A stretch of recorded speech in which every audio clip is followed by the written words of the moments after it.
You're on the water at 7. 3 outboards running. The inlet is clear. This is the Verve 40. I'm Kaya with Minted Yachts. By the time you're past the jetties, the SeaKeeper is working and 1,050 horses are behind you. Solid ride, smooth ride.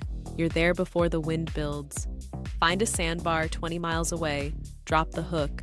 The swim platform is ready in seconds. The Atlantic is right there. Swim, paddleboard, or just float.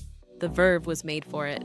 Back aboard, the cockpit takes care of everything. Built-in ice maker, outdoor grill, dining table, wine cooler ready with drinks. 42 feet that entertains like something much bigger. The foredeck sun pad catches the afternoon. Teak underfoot. Hardtop keeps the helm cool. It's the kind of boat you stay on until the light changes. When you're ready to call it, there's a stateroom below, and this boat sleeps 4.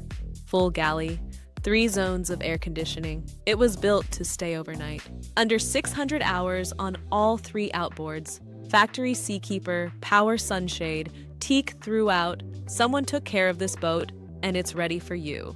The Verve 40 is listed in Boca Raton as the best priced and best equipped on the market. Full specs at yachtspecsdirect.com. I'm Kaya with Minted Yachts. Let us know what you think. For additional information, please feel free to email me at info@mintedyachts.com or hit us up at yachtspecsdirect.com.